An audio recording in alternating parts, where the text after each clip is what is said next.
Beyond the podcast of 1984. Beyond the podcast of 1984. Beyond the podcast of 1984. Beyond the podcast of 1984. Hey everybody, this is the Bizarre Alien, and you're listening to Beyond the Podcast of 1984. This is, I believe, episode 12. I had to charge up my batteries. They were really, really low. So anyhow, here we are.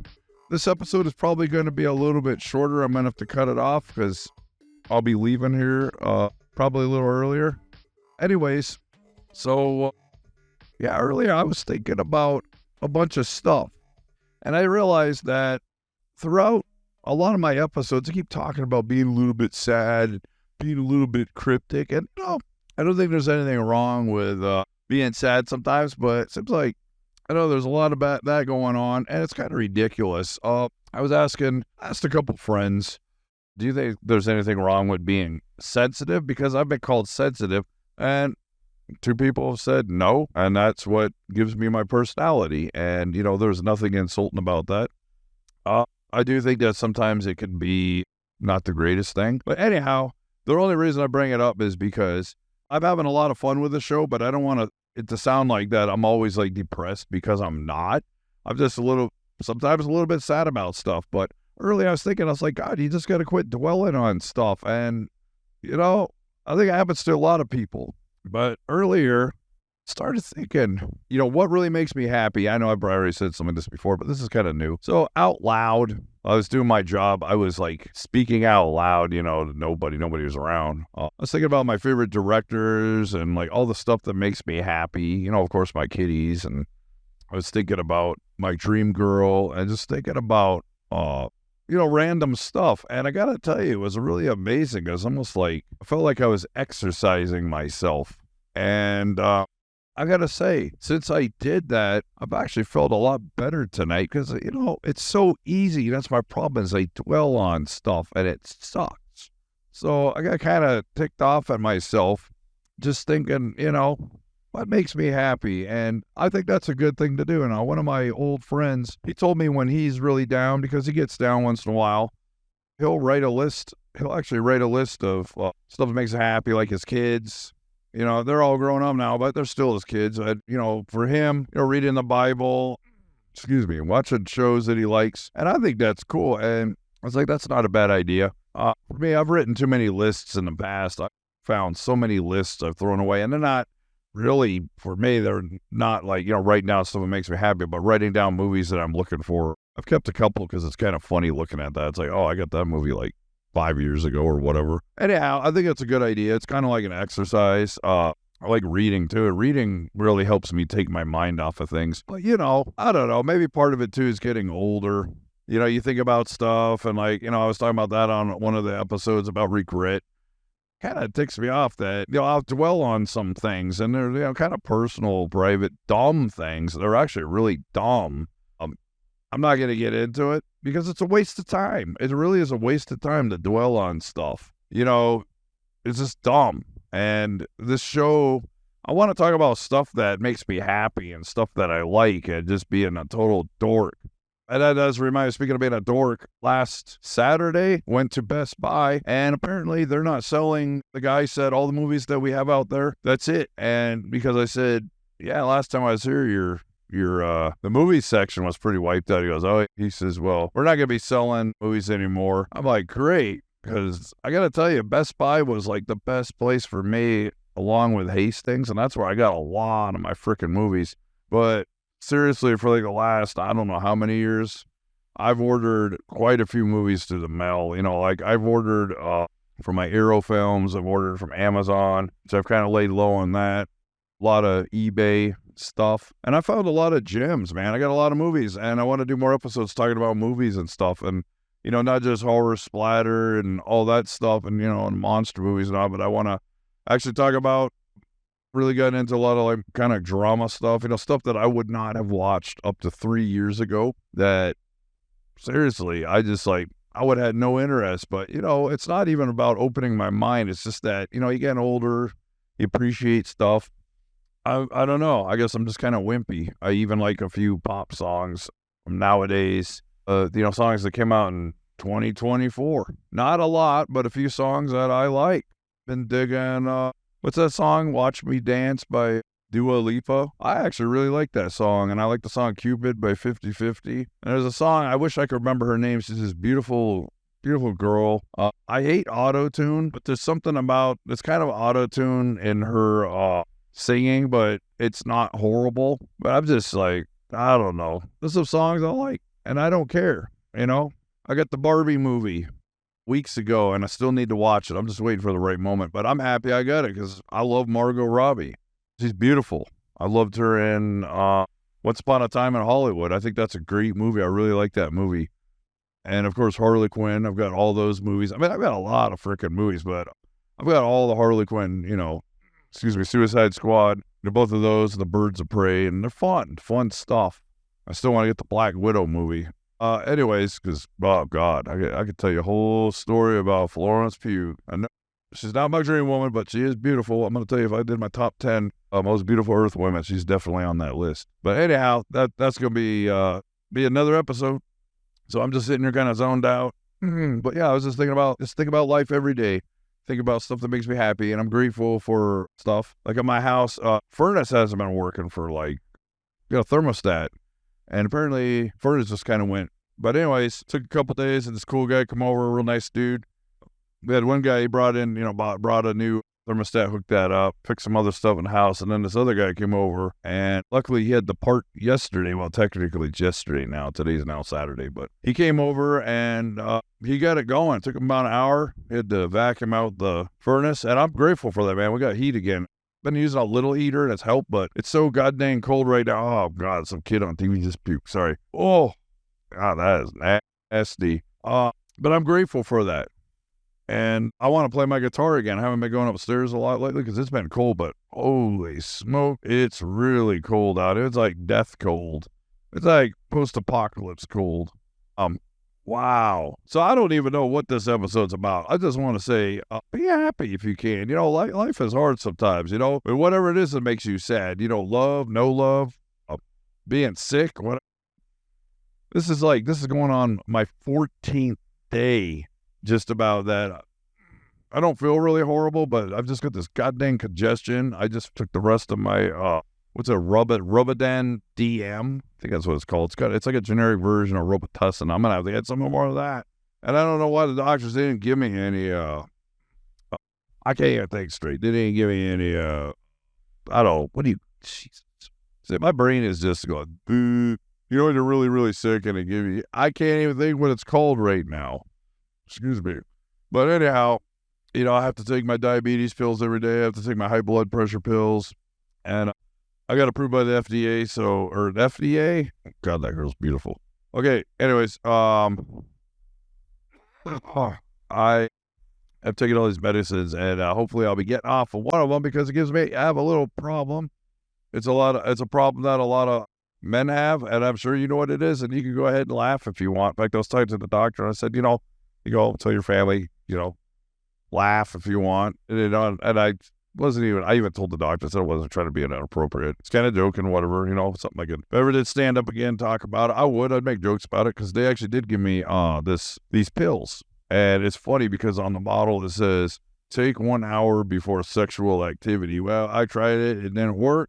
And I don't even care. I'm not embarrassed. I don't really care. You listen to this and think, God, this guy is an idiot. He's talking about privacy. I don't care. I'm dead downstairs. I'm totally dead. So you know what? It don't matter that, I'm by myself good. It doesn't matter. I can't do anything. It sucks. But it also, I don't know. It's like I told the doctor, I said, I don't have a wife. I don't have a partner. I don't got nobody. So it doesn't really matter. And I hope that whoever's listening to this, I hope you're laughing. And it sucks because I used to laugh about that kind of stuff. Now I'm like, it sucks. But, because it just sucks. Because, you wake up and, you know all about that. who cares? You wake up with the morning wood. I can't even do that now. I don't care. This is my show. I'll talk about whatever I want. But yeah, they gave me these pills. It's not Viagra. I don't even remember what the stuff's called, but I tried it and it does not work. So apparently this other pill that I'm taking is what's suppressing my problems. And, it just sucks. But anyways, I'm hoping to get that that problem rectified, or spend the rest of my life in a pain amplifier. Or they can. Anyhow, yeah, music, life, I don't know. What am I talking about? I don't even know what this episode's about. This is probably just going to be a really short episode. No point. We could even call this episode No Point. There's no point to this episode. You know what I mean? We could just call it that. How long is it? 12 minutes. Wow. I have no solid, really nothing solid to talk about. Okay, actually, let me jump back to the Best Buy thing. So, yeah. Anyways, I bought some movies. And it's driving me nuts because I can't remember one of them is. Anyways, the guy told me that, like all the Steelbook Blu-rays that they have, he said they signed a contract with Walmart, and I guess Walmart's going to take over. They're going to start selling all it. So that's kind of cool. And I know a lot of people are down at Walmart, and I know they're not the greatest, the people that run it. Yeah, I know all about that, but it's like, it's not really much other stores to go to. And I do buy some of my movies there. I know they're not censored. People are like, oh yeah, Walmart censors everything. No, they don't. Years ago, I bought Machine Girl there, the crazy Japanese movie, and that wasn't cut at all. In fact, every movie that I bought there has not even been cut. So maybe they were selling censored movies years ago, but at least they're not like Blockbuster. Now I know a lot of people. My friend Diablo used to be a manager there. I'm not ragging on you, dude, for, working. I know you love Blockbuster. That's cool. I've never been a big fan of Blockbuster just for the reasons of them carrying a lot of censored movies. But you know what? To each their own. It's like Hollywood. I thought Hollywood Video was pretty terrible also. But some of those chains to me were just terrible. It's like, I want a movie uncut. That's how I am, especially horror. I don't want freaking cut movies, censor crap. But, if you do, that's fine. If you like movies censored, like, oh, I want to make sure that my children, I don't want them to see stuff like that. And why are you even renting that movie in the first place? You're renting it, and it's like censored. It's like, why are you renting it anyways? It's like, oh, let's go. Hey, look, let's bring back Blockbuster. We got a Serbian film. We got the cut version. They wouldn't even carry that movie. So give me a break. But anyways, you know what I mean. These people, like, what was it, that Clean Flicks? There's like a documentary. I think it's Clean Flicks that did a documentary about it. They got busted. I'm glad they did, because they would actually buy movies, and then they would just totally cut them up. And then they'd sit there and they'd sell them or rent them. And I'm like, yeah, you're freaking ripping off people. And when we bought the movies, I don't care, you're censoring it. Oh, I just bought this album and I'm making a bunch of bootleg copies. And I'm cutting out certain songs I don't like, but, and I'm making a new cover for it. It's like, give me a break, you freaking parasites. I think that was the name. What was that documentary? It was kind of funny, but they all got sued. I think Steven Spielberg was among them, and I'm with him on that. Regardless if that guy's made a lot of movies I think are terrible, but, Steven Spielberg's also got movies that I love. Walmart's going to be carrying more Steelbook Blu-rays, which is cool. I don't really care if the movie's a Steelbook or not. I mean, if it's a movie I really like, I should say, I've got a bunch of Steelbooks. I've thought about putting them all together, and I'm like, well, that's going to kind of screw up my collection. Because I take this movie out of here, but I might do it anyways because I'm a nerd. But I bought... we had a lot of Steelbooks. In fact, Best Buy, I'm going to miss that because they had these Best Buy exclusives. So apparently now they're going to be Walmart exclusives. Like, what was it? The Man Who Fell to Earth. I think that was a Best Buy exclusive. I can't remember. But I've got like random stuff I got at Best Buy, and then Walmart, like movies like Drive. What was it? Best Buy, I got the Texas Chainsaw Massacre, the steelbook of that. Okay, I got the Texas Chainsaw Massacre and Evil Dead, the original Evil Dead, both steelbook Blu-rays at Walmart of all places. And then I got Beetlejuice, Drive, the Ryan Gosling film, some other movie called Drive, but the one that, what's his name, the Scandinavian director. He also did Only God Forgives, and I can't remember the other movie. Oh, Neon Demon. That dude's great. I want a Nicholas Ryan, I can't. Anyways, I think steelbooks are cool. I got a buddy, one of my best friends, is trying to collect all of Miyazaki's anime on Blu-ray. I'm like, good luck with that, my friend, because, that's a little more expensive, but, they're nice. I mean, they look really cool. I don't necessarily need a movie on steelbook, but if I find it and it's not too expensive, I'll get it. I mean, I've got the Book of Eli. I've got the DVD. I still have it. I have the DVD, the Blu-ray, and then I'm finding the steelbook Blu-ray. I found that at like Pawn One, and that was a gem. But I'm like, I love that movie, but I didn't realize I kept buying it. And I'm such a nerd. That's like, seriously, I absolutely love that freaking movie. And Tim asked me the last couple days ago, he's like, so what do you like about that movie? I said, it's just awesome. I love the way it's shot. I love the the grittiness of it. I think Denzel Washington's a kick-ass actor, and Gary Oldman rules too. And it's just a great movie, man. I mean, come on, Jennifer Bill from Flashdance. She's totally hot. She's in it, and then me. See, I don't have reference, man. What's her name from that '70s show? Can't believe I forgot her name. I remembered it finally. But the plays Jennifer Bill, the blind woman's daughter, and ends up traveling with, Eli across, the desert or whatever, because he's trying to, he's got that book with him. And I love that freaking movie. Anyways, the steelbook is really nice looking. And I don't know. Maybe I'll do that tonight. Maybe I'll look through and see, how many steelbooks do I have? But those are pretty cool. I've got a couple of, the VHS movies. I love the freaking VHS series. And I wish the new one would come out. Even though I'm broke now, but still, I can't wait till that sucker comes out. That was a VHS. I can't remember if it's 85 or whatever it's called, but I love those movies. I know some people are really down on found footage horror. I freaking love found footage. I think found footage is great. I mean, not every single one is great, but I'm going to say probably about 98% of the ones I've watched, I've really liked. I thought Dash Cam was cool. What's that one called? The Host, which nothing to do with the great kick-ass Korean film. But, it's called The Host. So those people are doing a seance thing over the internet. That one was really creepy and cool. One movie that really got a lot of crap. I posted a thing about it, and man, were people freaking out. The time how much they hated it. But Skinamarink, I don't care what he says. You know what? If any of my friends are listening to this and you guys are all dissing on that, that's fine. I'm not dissing on you. I thought it was really cool. I mean, a lot of people really hated that movie, but I actually liked the way it was shot. It was very, very, very lo-fi. You didn't really see the characters too much. You saw their feet. You heard the dialogue. It's just that big house with the kids in it and the parents, and parents disappeared. I liked it a lot. I thought it was actually really creepy and freaking weird. The thing is, I'm going to say, if you watch Skinamarink, have an open mind if you're not used to stuff that's it's a very minimalist film, but I highly recommend watch it with subtitles because the audio is kind of low. They did it on purpose, apparently. But anyways, there's parts where the people are talking. There's not a lot of dialogue, but when there is, you want to have the subs on. And that's what I did. I have a habit of watching movies with subtitles, and I hate it when I get a movie and there's no English subs. My dad got me into the habit because he always has the captions on his TV because his hearing, I guess one ear is kind of bad. So I was like, oh, okay. And I kind of got into the habit of doing that. But anyways, I guess that's what this episode has been talking a little bit about. Blu-rays and steelbooks and being happy and looking at beautiful women on TV. Oh, God, they're hot. No, that's not what it's about. I'll probably do my top 10. Probably more like a top 50 because there's a lot of legendary actresses I love. And let me just say real fast before I end this episode, because I'm probably going to have to end it. I might just maybe cut it off and just say, hey, can we just say, hey, welcome back to this episode, because I had to cut it off. I might actually have to do that because I think I got to get out of here pretty shortly. But I'm going to say right now, Monica Vitti, Edwidge Finesse, Marissa Mel, Raquel Welch. Oh, God.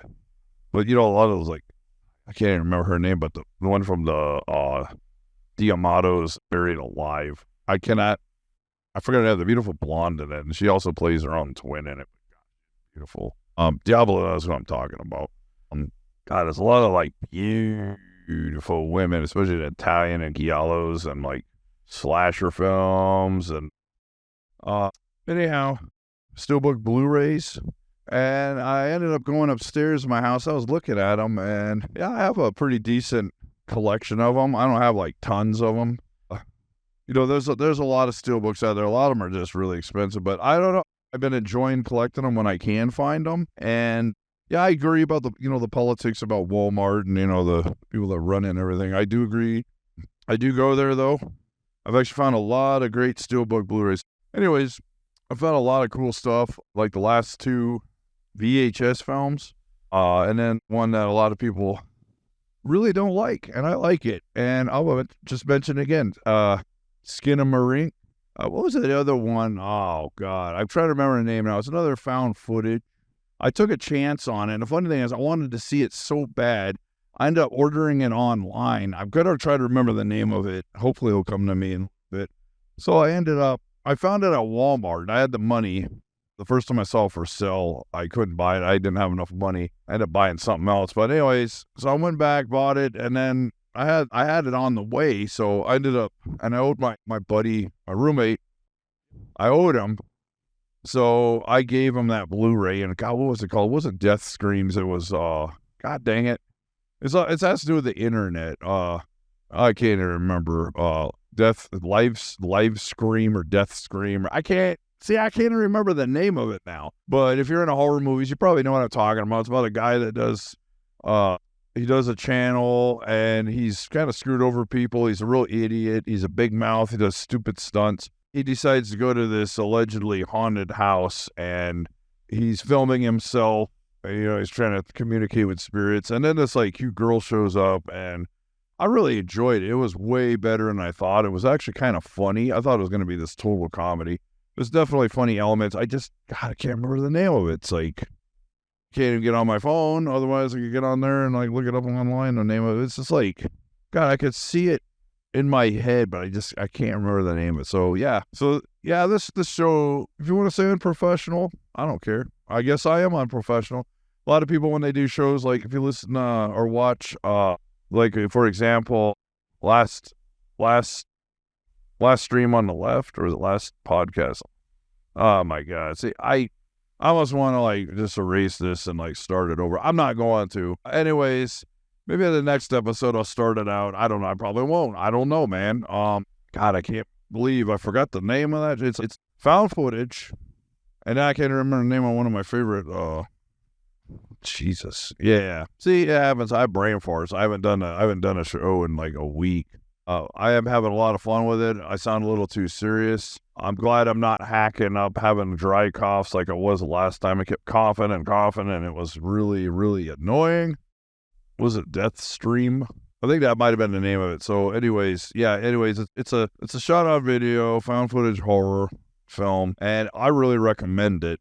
I think people that hated Skinamarink will probably like it because, you get to see everything. I still think Skinamarink was really great, and I'm hoping soon, when I have money again, that the new VHS will be out. I love that series, and I know some people that hate found footage. I love found footage horror. I think it's awesome, and I don't care what anybody says. I really like the Blair Witch Project. When it first came out, I thought it was overrated. I didn't go and see it. I ended up buying it on VHS at Pawn 1 downtown, Spokane, Washington, and I kind of liked it. But I gotta say, when I watched it again, I liked it a lot more. I've never seen Book of Shadows. I haven't heard anything good about it. I don't really care what other people think. If I'm gonna watch something, I want to see it for myself. So I might watch it someday, but I'm just But just the one called Blair Witch, I really enjoyed, and that one got really just crapped on. And I liked it. I think it's kind of cool. I'm not gonna spoil anything, but it tries to explain what the Blair Witch is, which I think it was pretty cool and pretty original in my own opinion, but I liked it. But I love found footage. I like a lot of stuff like The Bay. Despite my original opinions, I really like the Chernobyl Diaries. I thought that was really creepy, and the ending is just God dang. That one I avoided for a while because I thought it was just cashing in on the tragedies of Chernobyl, and I don't really think it was. When I finally watched it, I really liked it. There's a lot of found footage horror I like out there, and I notice a lot of it seems to be coming out on, not just on Blu-ray, but in the steelbooks. And I've got, I'm trying to remember it, but Mad Dog sent it to me as a gift. He got hold of me one day. He's like, dude, I want to get you a movie. You're awesome. I want to get you a movie. And I'm like, you don't have to. He's like, yes, I do. So I ended up getting, God, see, here we go again. The Korean found footage horror film, something Asylum. That one was really good. That had some great twists. That one was really bleak and creepy, and be honest, it wasn't as creepy as I thought it was going to be, but I really did enjoy it. The one that kind of let me down was The Last Broadcast. I really hate to say it. I bought it. I got the super special geek edition. I found it by accident out in Coeur d'Alene, and I was like, oh my God. And the cover art's really creepy. Just a bunch of bloody dead corpses on it. And it wasn't horrible, but it was not what I was expecting, But I mean, it wasn't terrible, but it was I don't know, maybe the hype on it, this really creepy, cool film. And it wasn't bad. It wasn't the worst thing I've ever seen, but I got to say it wasn't as, great as I thought it was going to be.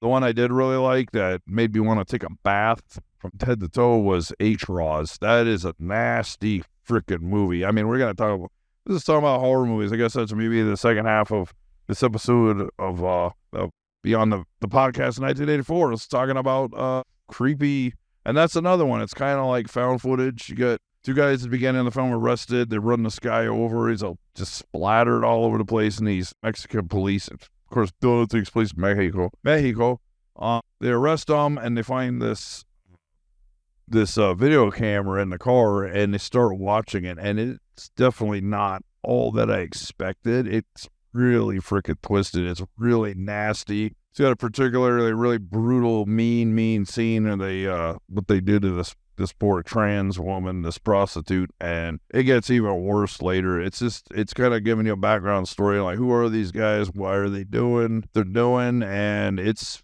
wow. It's definitely not a movie for everybody. And around that time, I also ended up getting, and real fast before I forget, I ended up getting a Blu-ray, DVD, and the soundtrack, and that was from the lovely Unearthed Films, who definitely has more balls than just about anybody of putting out the nastiest films. Around that time, I also ended up getting a Japanese film called Brutal, and it was really interesting. So you get this like male serial killer in Japan, and then from his point of view, what he's doing, and then they introduce a female serial killer, and then they end up meeting, and wow, I mean, it's pretty freaking mean. It's gory. Some of it's a little hard to watch. Just like H-Raws. H-Raws to me was even nastier. And then, I don't know, not too long before, I think it was probably about a year before those, or 2 years, or whatever, I ended up getting one I was really, really wanting to see. A friend of mine was kind of hyped on, called Baskin. At first, I thought it was about ice cream. Baskin is pretty incredible. I need to watch it again. When I watched it, I was kind of in a weird, kind of like, I don't know, half asleep or something. It actually feels like a nightmare. It's a really, like, just freaking another mean-spirited movie. It's got some really nasty torture scenes, and it's really cool. And unlike a lot of those kind of movies, it actually has, at least to me, has a good ending. And I was surprised because there's a lot of found footage stuff almost always has a bad ending. I don't know why. It's just like a lot of the Hong Kong, the epic Hong Kong films about, the princess and the warriors and all that. And it's always one person survives at the end and everybody, dies. And I'm like, my goodness. That's films for you, I guess. Thankfully, they're not all like that. And I mean, the thing is, you can watch movies that have bad endings. Like, it's kind of realistic because life isn't always about good endings, You want to fall in love, probably doesn't happen. You have a best friend, and then they stab you in the back or whatever. You know what I mean? It's not, everything's not always la la la, but it's kind of nice when things are nice, but it should be naturally nice, not a forced. When people force other people to be nice, like, oh, let's all be nice here. We all smile here. Let's all be friends. No, if you don't want to be friends with somebody, or you don't love somebody, or whatever, then you don't. You're not. But anyways, what else? So yeah, finally got my Coffin Joe set. I got that Tuesday, 3.5 months, man. Coffin Joe, beautiful, beautiful Blu-ray collection. A nice box, really nice solid box. Comes with a big poster, comes in a book, bunch of postcards. I can't remember how many postcards, but the artwork's cool. It's got reversible covers. Of course, the wonderful Arrow Films does it again, man. And I was really excited to get it. I got an email and it said, what was it like? Monday before last, I got an email and said, your order's it's on its way. And I'm like, oh my God, I was so excited. Thought I was going to get it by Friday or Saturday. I ended up getting it Tuesday, and I took UPS, last Saturday, and it said arriving by Thursday. I actually got it Tuesday. So anyways, blah, blah, blah. It's awesome. And once again, I have no reference. I cannot remember her name. Kier something. Anyway, she wrote the book, House of Psychotic Women. She has an Instagram site. Very, very cool lady, very heavily involved with, about horror films, writing about them. And she's that book, House of Psychotic Women. I have the latest edition of that, the hardcover, and it's a wonderful book. She's really cool. I don't really know her, but I think she's awesome. I really respect her. But she did a review of the Coffin Joe set, and that got me really hyped. She got it kind of earlier. She's kind of in the know with, a lot of people involved in, making films, horror films and stuff. So that's pretty cool. I was really appreciative of that. I was jealous. Said to wait less than a week to get mine. Anyways, I'm really looking forward. I have the old coffin Joe said. It was a coffin shaped box with 3 DVDs, each one in its own individual case with a cool, like, classic artwork. Came with a comic book, and then if you bought them in the box, you got a 4th comic book. It's one of those photo comics where it's like, the photographs of the actors acting out the thing, and then they get the balloons like a comic book. And I'll never get rid of that. And there's a lot of people like, oh man, I got the Blu-ray of this film, so I'm going to get rid of the old DVD and I'm going to upgrade it. I don't do that. Unless it's a film that I'm like, you know what I mean? My roommate, I've hooked him up with a lot of my movies.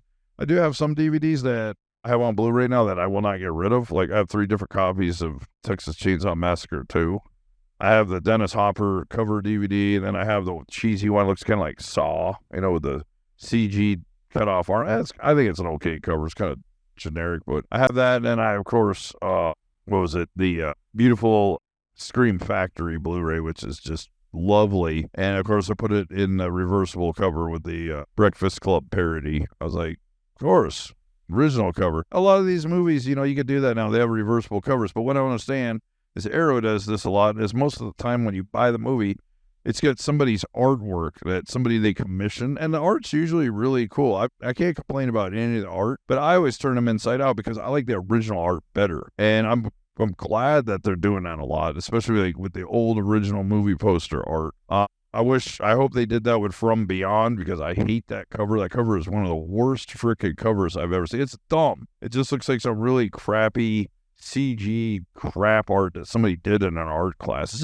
It's boring. It doesn't have anything to do with the movie. Like my friend Jose was a kick-ass artist. He had a website years ago, and he was comparing VHS covers with a lot of the, at the time with DVD, when DVD was like the big thing, but comparing the art, and a lot of the DVD covers suck. They even changed the Rosemary's Baby. I didn't notice. I'm getting the Blu-ray / 4K version of that a couple of weeks ago.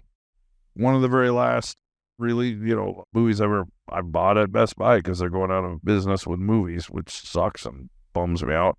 But anyways, I can't really complain too much. But I don't know if this cover is a reprint, the original cover from the old VHS, or is this newer, but whatever it is, I can't really complain. It doesn't look that bad, but I swear I saw a cover before and it looked really stupid. I was like, this is terrible. But From Beyond has to be about the worst freaking cover I've ever seen for, the DVD cover sucks. It's like, original VHS says Dr. Pretorius on it. Guy turns to the massive, huge, Yog Sothoth or whatever kind of monster, Lovecraft. But I don't know, I love those movies, Reanimator and all that stuff. But anyways, so what was my point? I don't know. All right, well, anyways, this episode is gearing up towards an end in about 2 minutes. Been playing my guitar a lot, hanging out with my kitties, trying to get my kitties to exercise because my 2 boys are really fat. Stormy, who my buddy and I are taking care of, is mom's kitty. She's a brat, but she's cool. She doesn't need to lose weight, but those dudes definitely need to. We had a cold snap out here, and it was horrible. I about froze my hands. It's like day 20 now. Still have a slight bit of congestion. I don't know what else, man. I don't know. I guess that's about it for this episode. And like I said, I need to send all this to Tim. And I'm sure if you're hearing this now, that means you're listening to it. And I hope that people like the show. If you don't, that's fine. But upcoming episode, I had something planned. I don't remember what it was now. I'll be talking about all the different bands I've been involved with. Probably talk about my old zines and comics, because I haven't really talked about any of that, and some of my weird misadventures with that world, some weird stuff. And then, of course, got to do the Mad Max 2 thing, the post-apocalypse episode, big time. Just talking about all kinds of cool, fun stuff. Don't really want to talk about being sad, because I'm not really sad right now, unless I dwell on stuff, which is dumb, and I'm trying not to do that. So, yeah. If you're listening to this show, thanks for listening to it. This is Charles the Bizarre Alien from outer space. Yeah, and if my alien girl out there is listening to this, please come down and hang out with me. I miss you. I'm lonely. Of course, I haven't met you except in my dreams, but Anyways, take care, everybody. Happy New Year. Stay sick. Take care. Don't forget to change your dirty freaking underwear. And keep the filth. I keep watching the skies. Bye. Beyond the podcast of 1984. Beyond the podcast of 1984. Beyond the podcast of 1984. Beyond the podcast of 1984.